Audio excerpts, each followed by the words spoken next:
Salut, bienvenue dans Jeu de Puissance. On va parler des Blackhawks de Chicago. Bon, les Blackhawks de Chicago, ça fait quelques années où ils vont pas très bien. C'est quatre années sans playoff sur les 5 dernières années. Donc, vous voyez, c'est pas terrible du côté des Blackhawks de Chicago. Surtout qu'ils avaient connu, ils avaient connu vraiment les hauts, les hauts du classement, la Stanley Cup avec les Jonathan Toews, avec les Patrick Kane. Et là, c'est de plus en plus compliqué pour les Blackhawks de Chicago.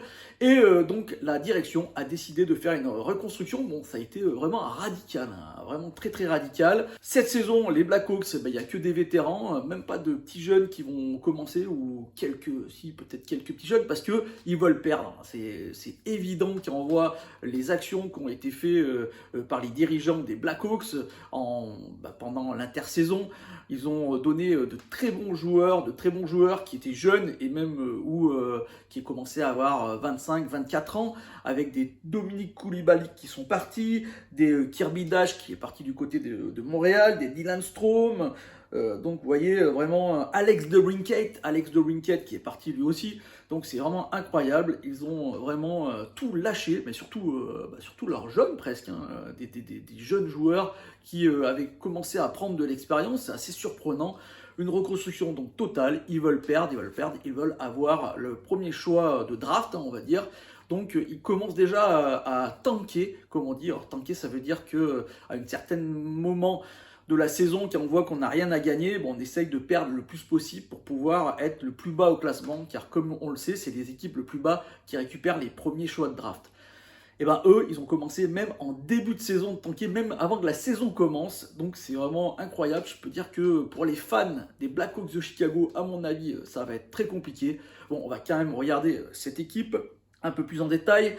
On a, comme je vous l'ai dit, des vétérans, Patrick Kane, Jonathan Toews, qui font partie de l'ancienne direction, celle qui avait gagné plein de titres. Je peux dire que eux, ils font la gueule. Bon, c'est leur dernière année. On se demande même s'ils vont finir l'année. Du côté des Blackhawks, beaucoup de discussions par rapport à ces deux joueurs. Et peut-être même que lorsque vous verrez cette vidéo, moi je l'ai enregistrée bien avant, donc lorsque vous verrez cette vidéo, peut-être qu'un de ces deux joueurs aura été échangé dans une autre équipe. On a aussi des défenseurs comme Seth Jones, Connor Murphy. Donc voilà, vraiment... Vraiment, on reste avec une équipe qui est, à mon avis, étrangement équilibrée. Nouvel entraîneur, là aussi, Luke Richardson. Donc l'entraîneur va avoir un peu de mal pour générer vraiment une belle ambiance dans cette équipe. D'après la direction, le but c'est quand même perdre. Donc pour lui, à mon avis, il n'a pas beaucoup. On lui a pas demandé de faire grand chose cette saison. Il va commencer peut-être à voir si quelques petits jeunes, quelques espoirs sont capables de devenir bons pour les saisons à venir, quand la reconstruction sera terminée. Et je pense que du côté des Blackhawks de Chicago, on en a pour 4-5 ans à pouvoir s'en sortir. Ils ont récupéré quand même des joueurs en attaque, par exemple comme McDomi, Andreas Athanasiou. Donc vous voyez, des attaquants qui sont qui ont pu à une certaine époque mettre des saisons à 30 buts. Mais là, est-ce qu'ils vont réussir avec ce style de jeu en termes de reconstruction, est-ce qu'ils vont réussir à avoir 30 buts cette saison? Ça m'étonnerait. Colin Blackwell, Killer Johnson qui se demande sûrement ce qu'il est venu faire là. Il a signé la saison dernière. Donc, on a vraiment une équipe faite pour perdre.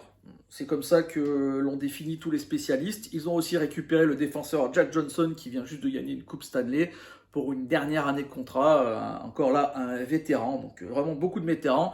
Et du côté des gardiens, on a Petr Mrazek qui a été blessé toute la saison dernière avec les Maple Leafs de Toronto, qui veut se relancer dans cette équipe.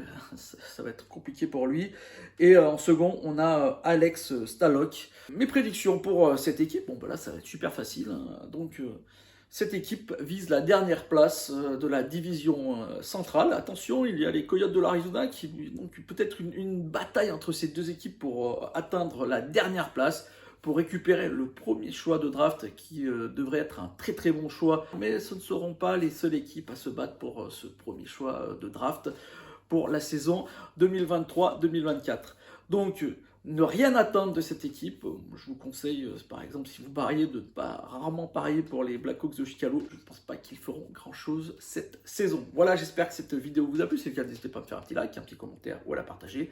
Et moi, je vous dis, demain, on parlera là d'une autre équipe qui n'a strictement rien à voir, celle qui a gagné la Coupe Stanley.